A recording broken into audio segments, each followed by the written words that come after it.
The reviews on the morning of March 16, 1956, were positively ecstatic.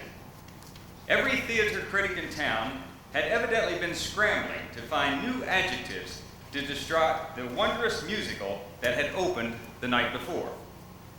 My Fair Lady is a distinguished and delightful comedy, beautifully acted, and it demonstrated again how wonderful the stage can be when everything is going along as it should, wrote Richard Watts in the New York Post. While Robert Coleman in the Daily Mirror rhapsodized, My Fair Lady is a felicitous blend of intellect, wit, rhyme, and high spirits. A masterpiece of musical, a terrific show. In retrospect, it seems almost easy to understand the critics' reaction. For here was a show that, for all intents and purposes, was a landmark in the theater and would eventually be considered by many historians as the most perfect example of the American musical as an art form. A variation of the Pygmalion story, My Fair Lady dealt with an eminent professor of phonetics, Henry Higgins, who, on a wager with his friend Colonel Pickering, suggests to a simple flower girl, Eliza Doolittle, that he can teach her the proper way of speaking and pass her off as a lady. At first, uncertain about what this offer might mean to her, Eliza warms up to the idea and flirts lightly with it in the opening song, Wouldn't It Be Loverly?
The Lord above gave man an arm of iron.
following morning, she arrives at Higgins' home, explaining to him that she wishes to be taught and to speak and act like a real lady, so that she can discontinue her flower business in the streets of London and become a real shop girl in a real flower shop.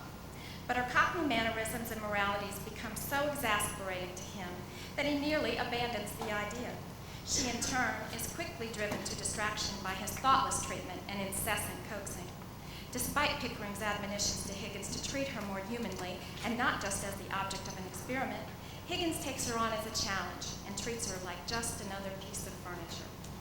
But after weeks of grueling drillings, Eliza finally manages to learn the proper way to enunciate.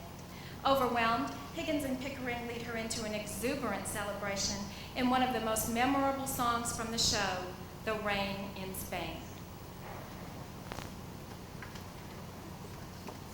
Now once again. The rain in Spain stays mainly in the plain. What was that? The rain in Spain stays mainly in the plain. Again. The rain in Spain stays mainly in the plain. I think she's got it. I think she's got it. The rain in Spain stays mainly in the plain. By George, she's got it. By George, she's got it. Now once again, where does it rain? On the plain, on the plain. And where's that sunny plain? In Spain, in Spain. The rain! It's Spain, Spain, Spain, live in the plain.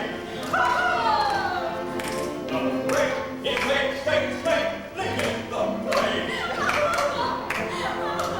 In Hartford, Hereford, and Hampshire. Hurricanes hardly happen. How kind of you to let me come. Now once again, where does it rain? On the plain, on the plain. And where's that blasted plain? In Spain, in Spain. The rain! Spain, Spain, Spain, live in the plain. The rain! Spain, Spain, Spain, live in the plain. Woo!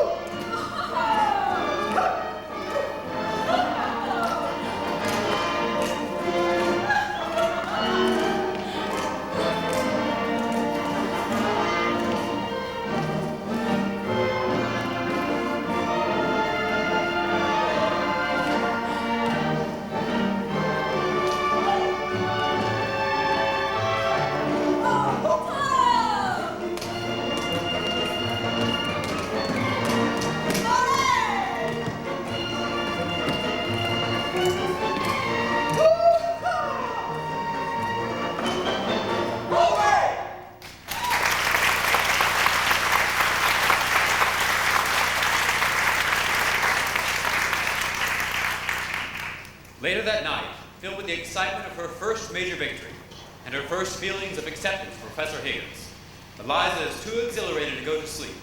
Despite the urgent warnings of Mrs. Pierce, Higgins' housekeeper, and the exhaustive pleadings of the third and fourth floor maids that she should be in bed, Eliza expounds on the glorious feelings of the night and I could have danced all night.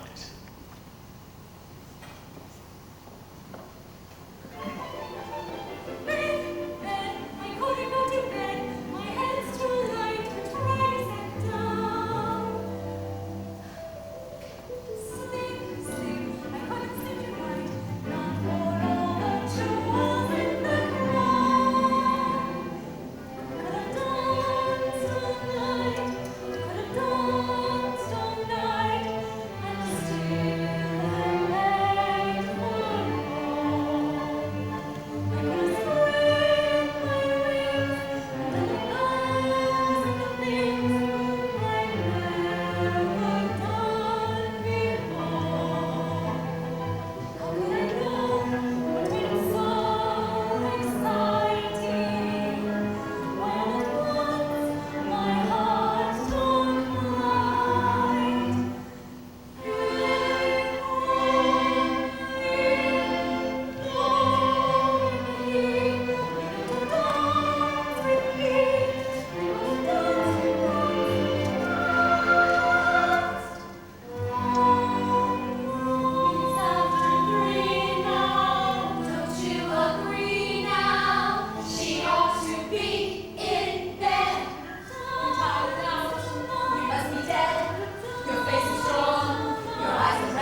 He calls his mother, a regular at the Ascot races at Brighton, and invites himself, Pickering, and Eliza to use her box seats at the races.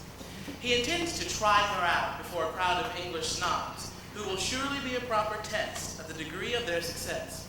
We join the crowd, thrilled with the tension and excitement of the race and the enchanting opening of Act 2, the Ascot Gavotte.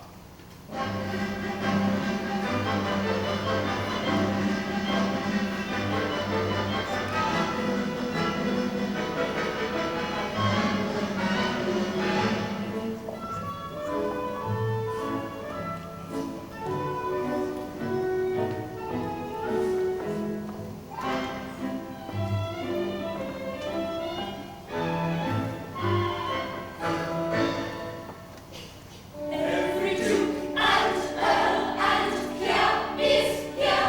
Everyone who should be here is here. What a smashing, positively dashing spectacle the Ascot opening day. At the gate are all the horses waiting for the cue to fly away. What a gripping, absolutely ripping moment at the Ascot opening day. Horses rushing, faces flushing, heartbeats speed up. I have never been so keen up. Any second now, they'll begin to run. But the bell is ringing, they are springing forward. Look, it has begun. What a frenzied moment that was! Did they maintain an exhausting pace? What a thrilling, absolutely chilling running of the Ascot opening race.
The crowd is taken with Eliza, and Eliza with the extreme thrill of the race. But disaster strikes when Eliza, just at the pinnacle of her success as a real lady, gets caught up in the moment of the race and urges her horse to move your bloomin' arse. The shocked group of socialites dispersed quickly and quietly, leaving behind Freddie Eynsford Hill, a young socialite who has become infatuated with her. He tries to talk with her, but Higgins and Pickering quickly whisk her away, and Freddie, undaunted, follows. He stands outside of Eliza's house and sings his lovesick pleas in On the Street Where You Live.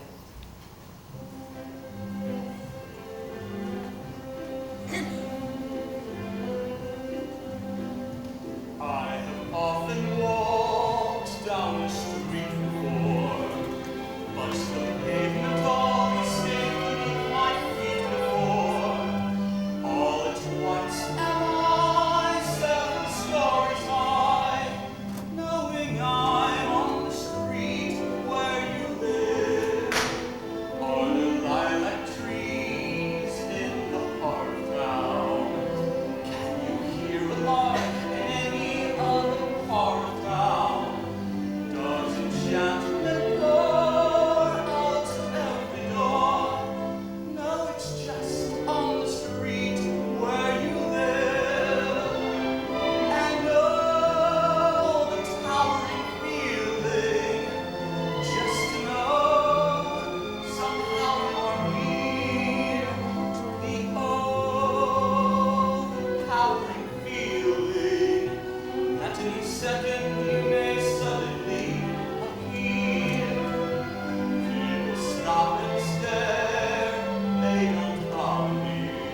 big moment, that of taking Eliza to the embassy ball, attended by the cream of British society. Eliza succeeds beyond everyone's expectations and is at once thought to be a foreign princess. She meets Sultan Kaparthi, a self-professed king of speech and dialects, and it becomes his mission to discover exactly who and what she is, for she is obviously a fraud who has no business parading herself off as something she is not. The evening is now filled with tension, everyone in fear for Higgins and Eliza. Back from the ball, Higgins and Pickering recount the events of the evening in You Did It.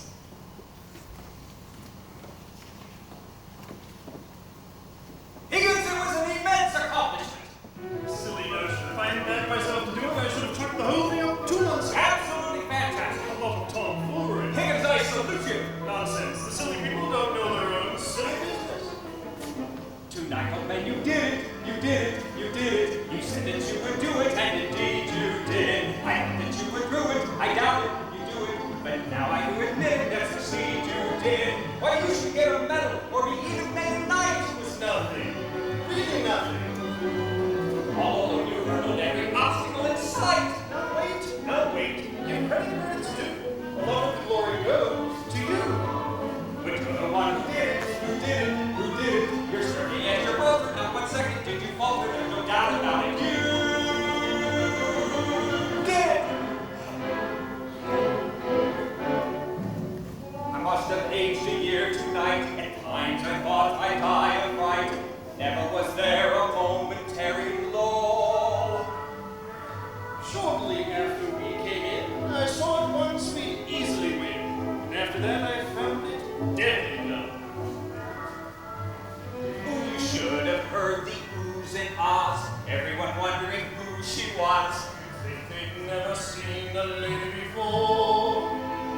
And when the Prince of Transylvania asked to meet her and gave his arm to lead her across the floor, I said to him, you did it, you did it, you did it, because she was ecstatic and so damned aristocratic that they never knew that you did it. Thank heavens for Sultan Kaparthi. If it weren't for him, I should have died of boredom. Party, that dreadful Gary. Was he there? He was there all right, up to his old tricks. That blackguard who uses the science of speech, but to blackmail the school will teach. He made it the devilish business of his to find out who this Miss Doolittle is. Every time we looked around, there he was, the hairy hound from Budapest. Never leaving us alone, never have I ever known a ruler guest. Finally, I decided it was foolish not to let him have his transform. So I stepped aside and let him dance with her. Who's in charm from every pore? He oiled his way around the floor. Every trick that he could play, he used to swing her master. And when at last the dance was done, he glowed as if he knew he'd won. When the voice too eager and a smile too broad, he announced to the hostess that she was a fraud.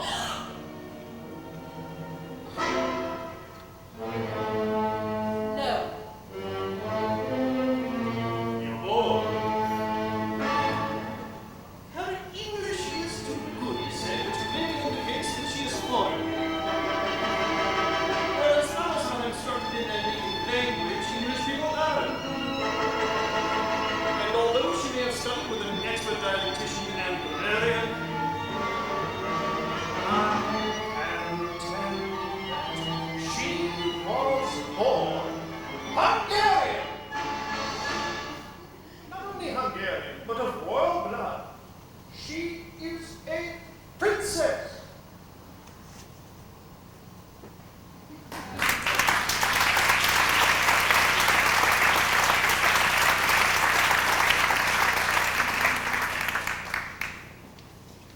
Totally oblivious of Eliza and her own feelings, Higgins retires to bed, leaving her alone in the study. Hurt and angry, She rushes out of the house, only to run into Freddie, who seizes the opportunity to profess his love. But Eliza brushes him aside and leaves the house forever. In the meantime, Alfred P. Doolittle has had a change of mind about his own situation and decides that it is time he should marry the woman with whom he has been living for all these years. But not before he has spent one last night of revelry on the town inn. Get me to the church on time.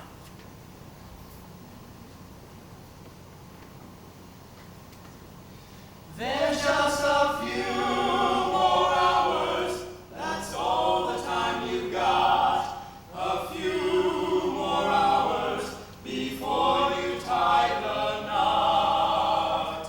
There are drinks and girls all over London, and I've got to track them down in just a few more hours.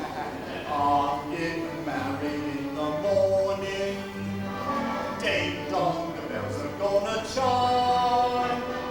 Pull out the stopper, let's have a whopper. Get me to the church on time.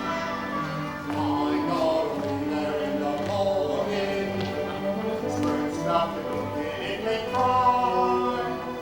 Girls come and kiss me, shout high and miss me. But get me to the church on time. If I am dancing, run up the floor. If I ain't whistling, pick me out the door. Oh, I'm getting married in the morning. Ding dong, the bells are gonna chime. Kick up the rumpus, but don't lose the compass.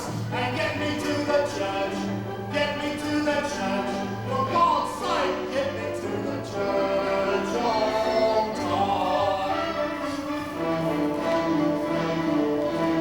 I'm getting married in the morning. Ding dong, the bells are gonna chime. Drug me and trail me, stab me and bail me, but get me to the church on time. I gotta be there in the morning. Spruced up and looking in me kind.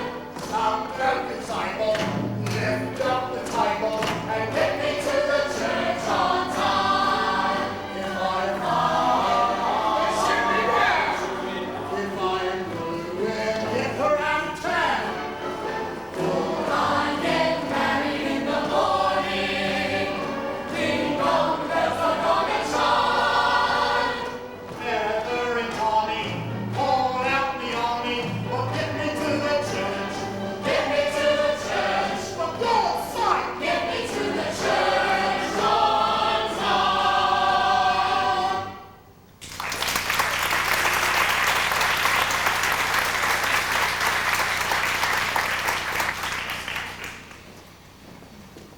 The following morning, Higgins awakes and discovers to his amazement that Eliza has flown the coop. Not only has she flown the coop, but as Pickering and Higgins soon discover after an extensive search via Scotland Yard, that she has taken refuge with his own mother. His own mother has become a traitor to him, telling him it is high time he learned some manners and begins to treat Eliza with some respect. He is outraged and philosophically comments to Pickering about the inconsistencies in women in A Hymn to Him. Now look here, my good man. I'm not at all pleased with the tenure of that question. Now what the girl does here is our affair. Your affair is to get her back so she may continue doing it. what in all of heaven could have prompted her to go after such a triumph at the ball? What could have depressed her? What could have depressed her? I cannot understand the wretch at all. Higgins, I have an old school chum at the home office. Perhaps he can help. I'll phone him. Yes, Whitehall 7244, please. Women are irrational, that's all there is to that. Their heads are full of cotton hay and rags. They're nothing but exasperating, irritating, fascinating, calculating, agitating, mad, and infuriating hags. Brewster, budget, please. Yes, I'll wait. Pickering, why can't a woman be more like a man? Yes.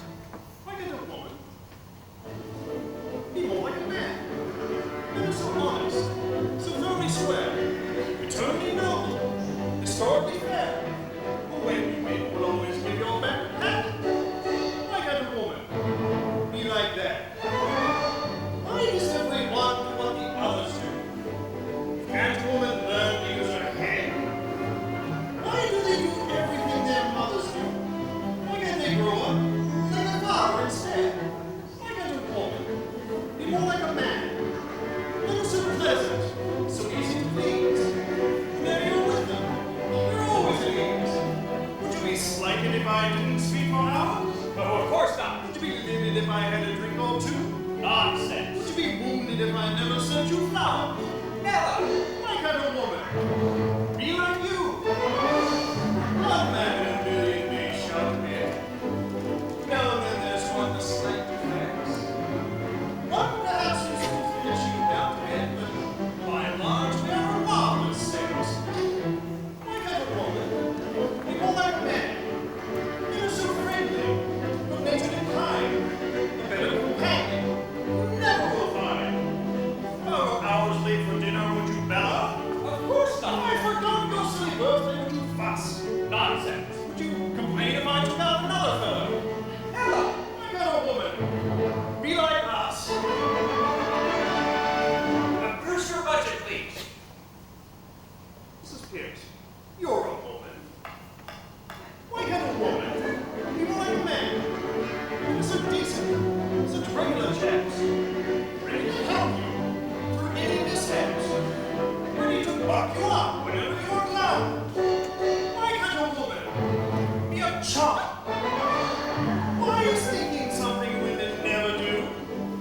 Why is logic never even tried? Straightening up their hair is all they ever do. Why don't they straighten up the mess that's inside?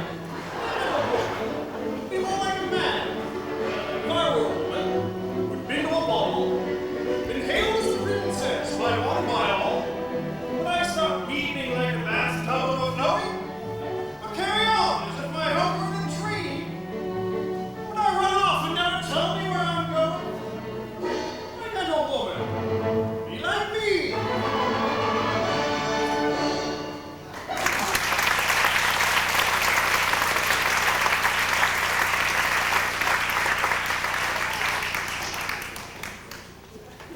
Eventually, Higgins goes to retrieve Eliza from his mother's home, where he tells her to get her silly wits about her and come back where she belongs.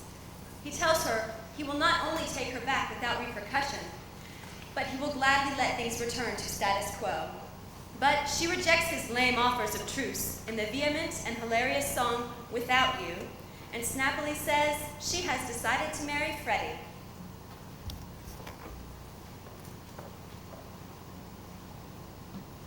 What a fool I was! What a dominated fool to think you were the earth and the sky! What a fool I was! What an earth-headed fool! What a mutton-headed dolt was I! Now, my reverberating friend, you are not the beginning and the end. There'll be spring every year without you. England still will be here without you.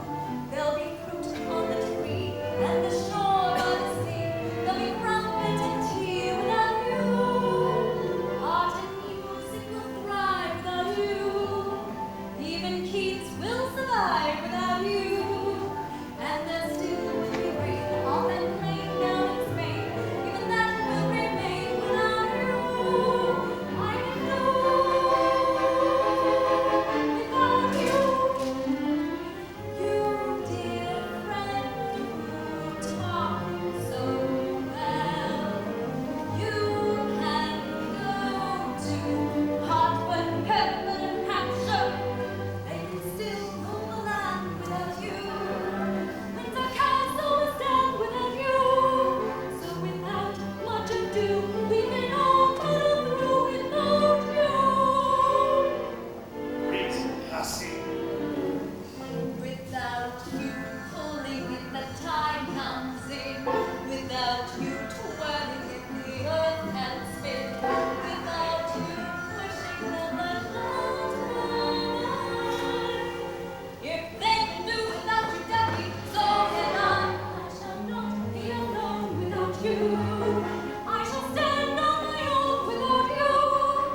So go back in your shell. I can do very well without you.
I've grown accustomed to her looks, accustomed to her voice, accustomed to her face.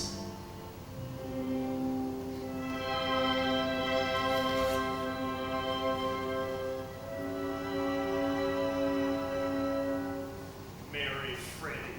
What an infantile idea. What a heartless, wicked, brainless thing to do. She'll regret it. She'll regret it. It's doomed before they even take a vow. I can see her now, Mrs. Freddie Oxford Hill, in a wretched little flat above the snow. I can see her now, not a penny in the till, and a bill collector beating at the door. She'll try to teach the things I taught her, and end up selling flowers instead, begging for her bread and water, while her husband has his breakfast in bed.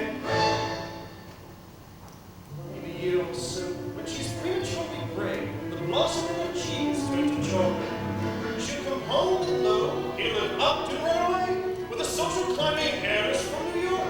Oh, Eliza, how simply frightful, how humiliating, how delightful.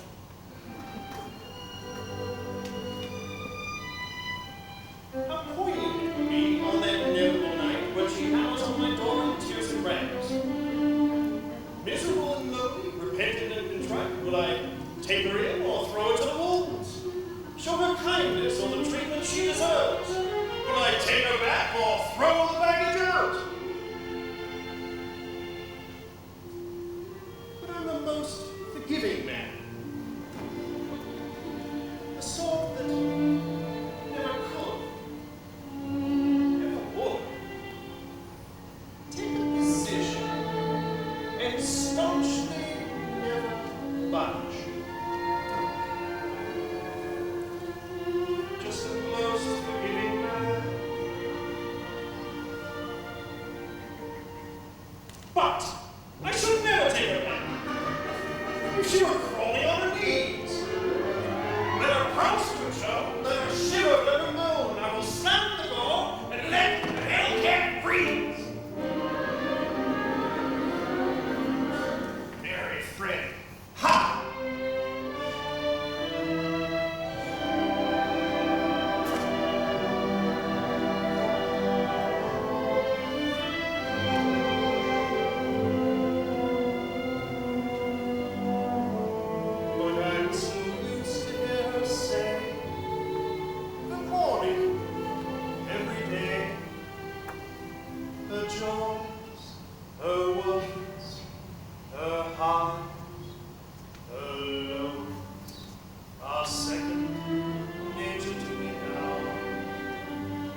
The setting is Nonnenberg Abbey, Western Austria, 1938.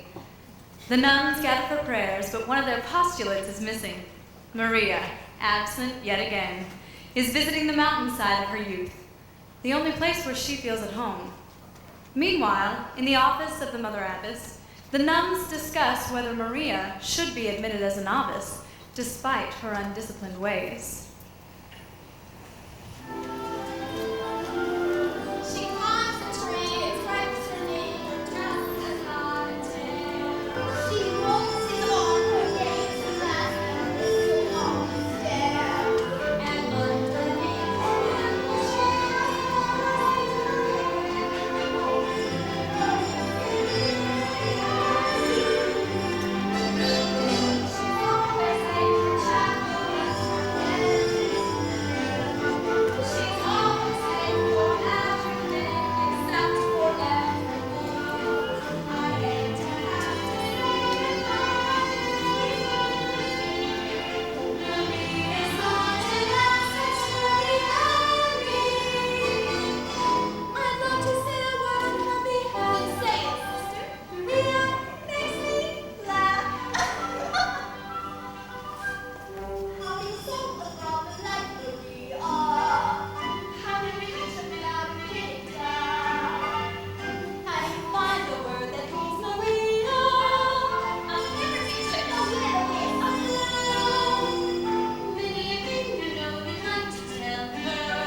Most unacceptable of all, Maria can't stop singing, which is forbidden within the Abbey's walls.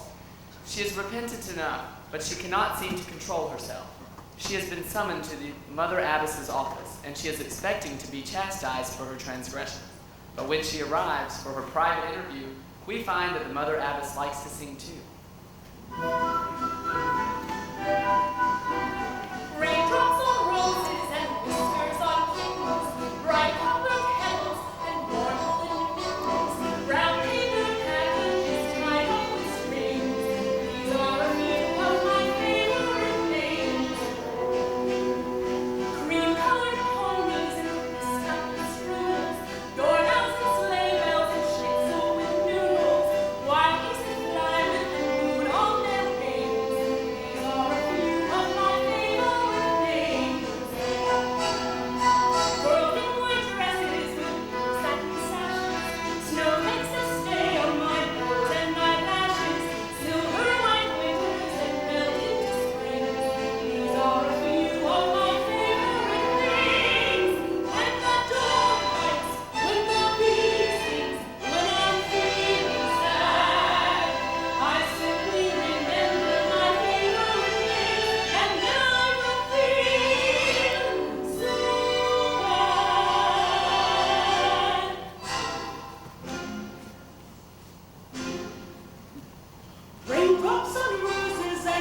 Mothers on kittens, bright copper kettles, and long woolen mittens, brown paper packages tied up with string. These are a few of my favorite things. Cream-colored ponies, established turtle, dog-hairs and sailors, and schnitzel with cradles, while geese that fly, the moon on their wings. These are a few of my favorite things. Girls in white dresses, satin sashes, snowflakes that stay on their noses and their lashes, simple white winters that melt into spring. These are a few of my favorite things. When the dawn lights, when the bees sing, when I'm feeling sad, I simply remember my favorite things. Then I don't feel so bad. When the bees sing, when I'm feeling sad, I simply remember my favorite things, and then I don't feel so bad.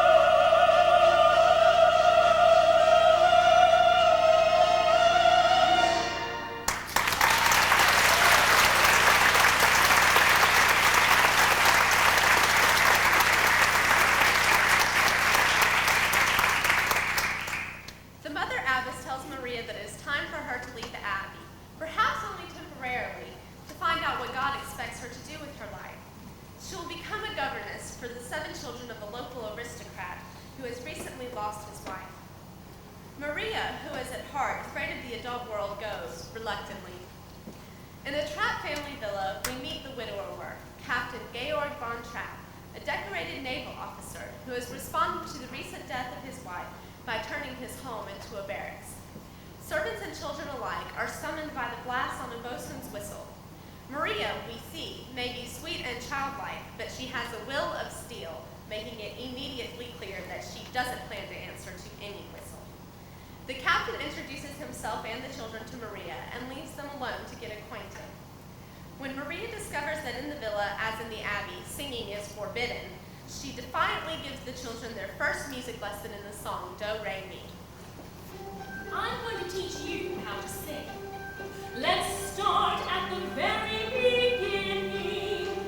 A very good place to start.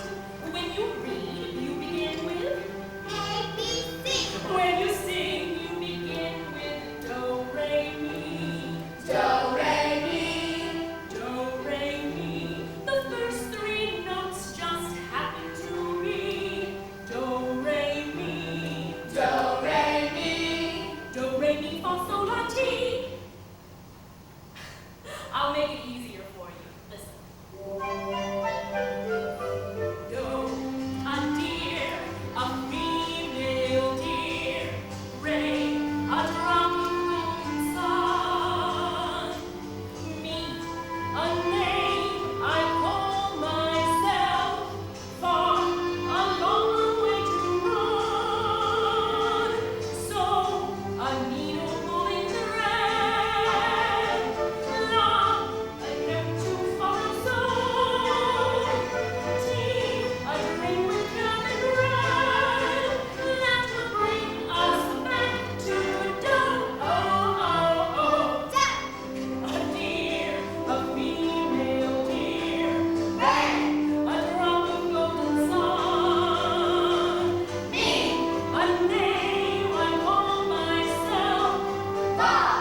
Outside in the villa's garden, we next encounter the oldest Von Trapp child, Liesel.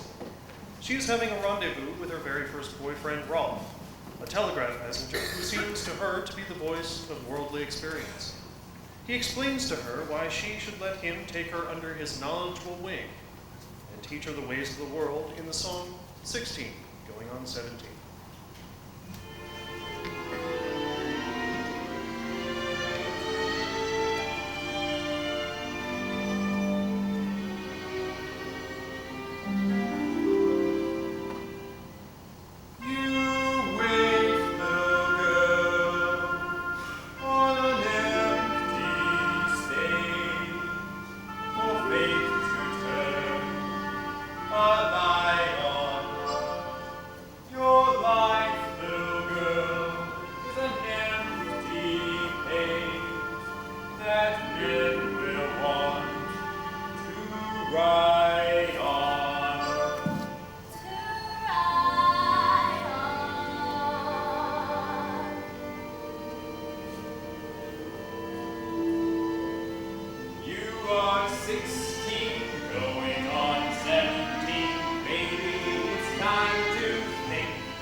intend to drive this one off too.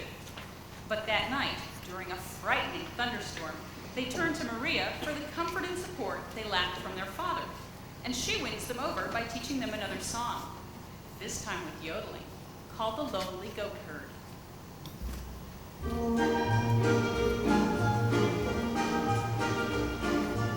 High on a hill was a lonely goat herd, lay-o-lay-o-lay-hee-hoo. Loud was the voice of the lonely goat herd, lay-o-lay-o-loo.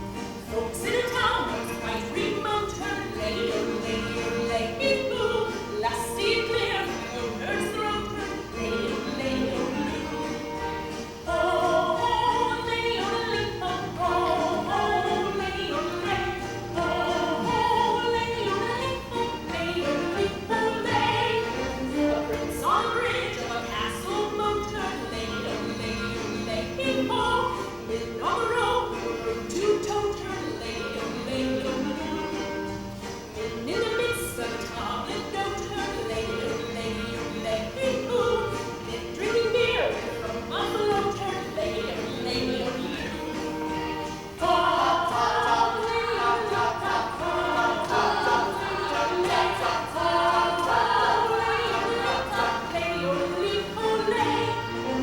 One little girl in a pale pink coat, herd, lay-o-lay-o-lay-hee-hoo. She yodeled back to the lonely goat herd, lay-o-lay-o-loo. Soon her mamma with a evening robe, herd, lay-o-lay-o-lay-hee-hoo. What a duet for a girl and goat herd, lay-o-lay-o-loo. Oh, happy are they, lay-o-lay-o-lay-o-lay-o-lay-o. Soon a duet will become a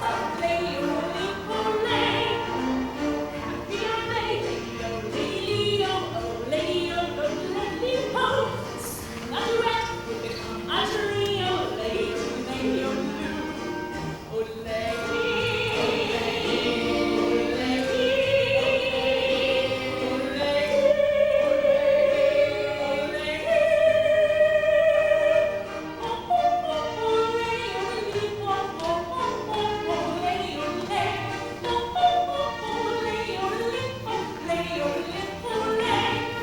Oh, one little girl in a pale pink coat, herd, she yodeled back to the lonely goat herd. Soon her mamma with a evening goat herd, lay-o-lay-o-lay-hee-hoo. What a duet for a girl and goat herd, lay-o-lay-o-loo. Lay-o-lay-o-loo.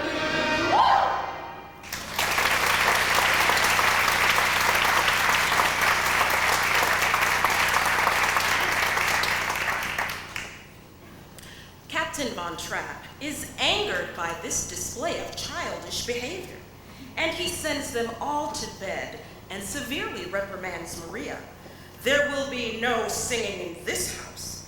He then tells her he will be leaving for a few weeks to visit a friend in Vienna, and that she is to keep the children to their studies and maintain the discipline he has put into place.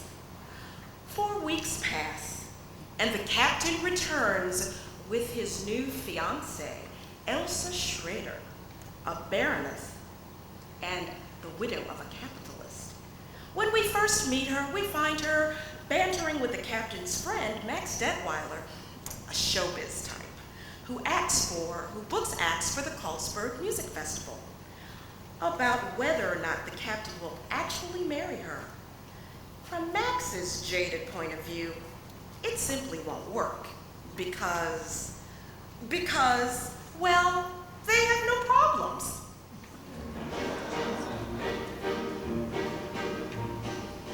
In all things, love affairs and lovers have to struggle. Gary rules the way of set of lovers, starting snuggle.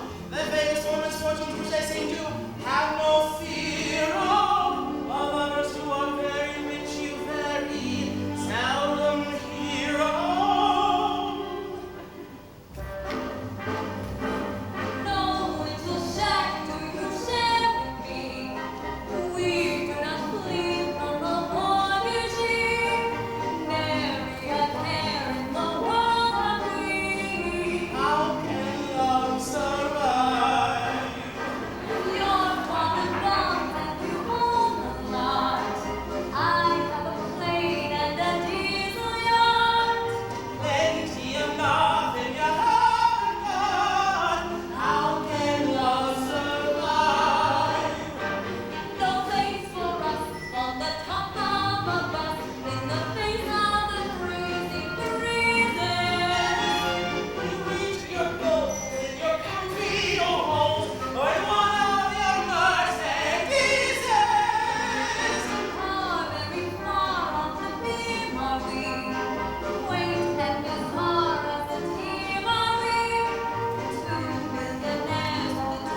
middle of this discussion, Maria and the children enter, leapfrogging, and the captain discovers that not only has she made them clothes out of old curtains, but she has also taught them how to sing. At first, this infuriates him, and he demands that Maria leave his house and return to the abbey at once. However, when Maria and the children perform the sound of music for him, he is moved and eventually joins in, and a romance between him and Maria is born.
I want you to stay.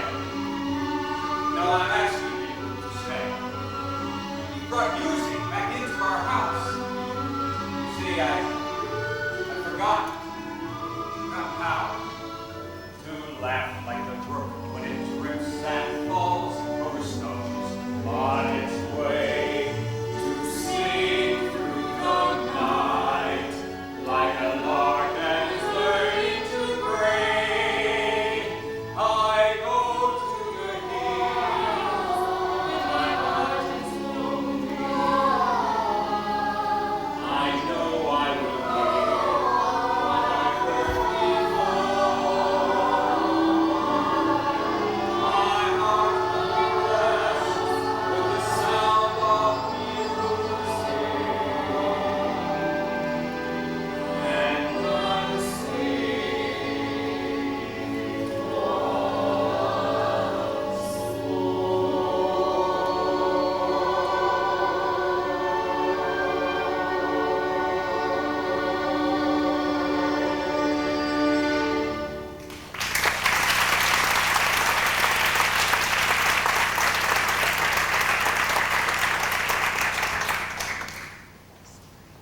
At a party for Elsa that evening, the captain's well-to-do neighbors argue about the looming Anschluss, the annexation of Austria to Hitler's Germany, and a disgusted Captain von Trapp leaves the party and discovers Maria giving the children dancing lessons on the terrace. The captain is amused and joins Maria in a dance, and it is then that he is convinced that he is in love with her, and she discovers, to her horror, that she may also be in love with him. To break the awkward moment, Maria tells the captain that the children have something very special prepared, and tells the children to assemble in the hallway to say goodnight to their guests. This is their first public performance, and Max officially discovers them as his new act during their song, So Long, Farewell.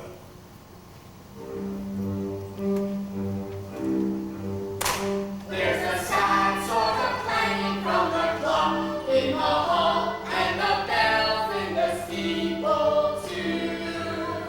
And out in the nursery an absurd little bird is hopping out to say cuckoo, cuckoo, cuckoo. Regretfully they tell us, but firmly they compel us to say goodbye.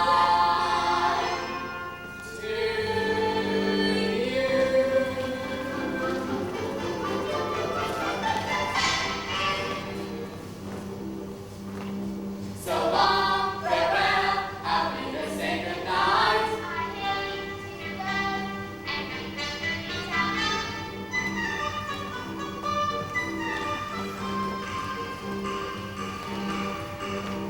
So long, farewell, I'll be to say adieu.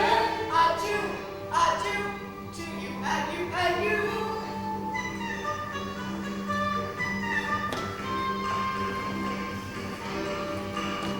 So long, farewell, I'll be to say. I'd like to stay and taste my first champagne. Yes? No. So long, farewell, I'll be to say goodbye. I leave and heave a sigh and say goodbye, goodbye.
Recognizing now that the captain is falling in love with her, Maria panics and returns to the abbey.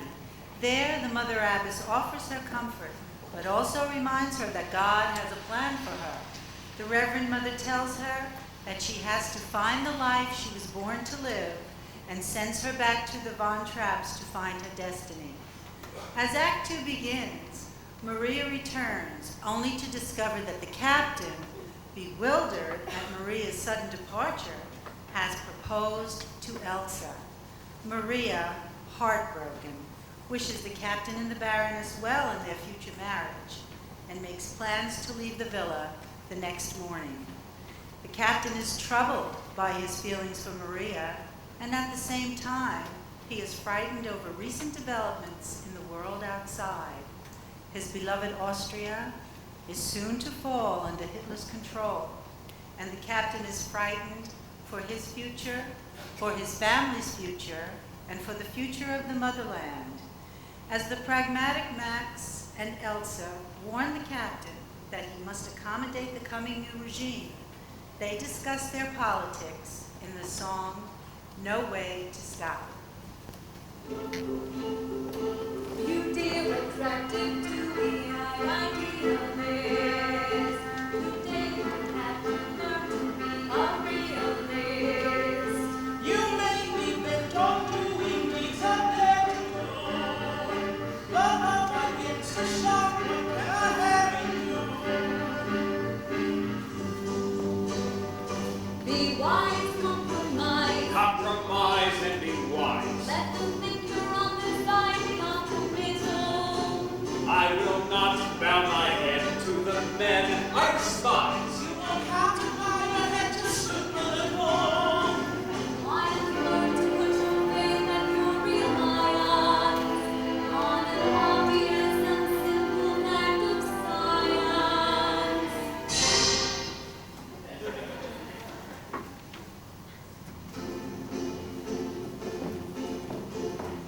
A crazy planet full of crazy people was somersaulting all around the sky.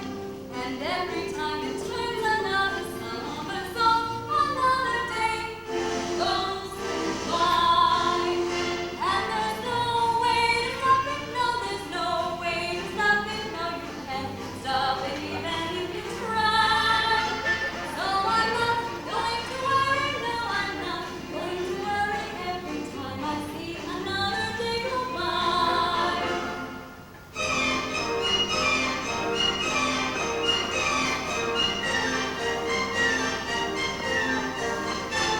While somersaulting at a cockeyed angle, we make a cockeyed circle around the sun. And when we circle back to where we started from, another day has to run. And there's no way to stop it, no, there's no way to stop it. If the earth wants to roll around the sun, you're a fool if you worry, you're a fool if you worry over anything but little number one. That's you. That And me. That all-absorbing character. that fascinating creature, That super special feature. So every star in every whirling planet and every constellation in the sky revolves around the center of the universe. That lovely thing called I. And there's no way to stop it, no, there's no way to stop it. And I know, though I cannot tell you Well, why. that's charming. As long as I'm living, Yes, as long as I'm living, nothing else is wonderful as I.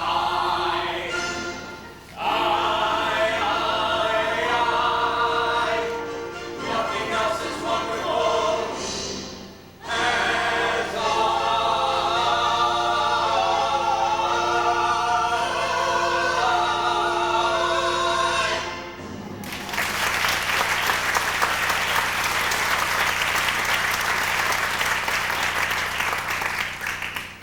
Captain Von Trapp, although a patriot, is no Nazi. And when he and Elsa realize how opposed their views are, the engagement is abruptly broken off. But politics isn't his only reason for the breakup. The captain and Maria now admit their love for each other, and at the Abbey, Maria receives the Mother Abbess's blessing, and they are married. A few weeks later, the Angelus has happened, with the captain and Maria still on their honeymoon. Max, now first secretary to the Minister of Culture, has already booked the children for the festival, but when the captain returns and finds out, he forbids the performance. In the meantime, Liesel confesses to Maria that she too is in love, but Rolf, it turns out, has enthusiastically gone over to the Nazis. German officers arrive with the captain's commission in the German Navy and order him to report at once. Maria, thinking quickly, says he can't leave until after the family's group performance at the festival, important symbolically to the Austrians. That night, at the concert hall, the captain not only stays, but movingly performs a folk ballad with patriotic overtones called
boards are presented, the Trapp family singers win.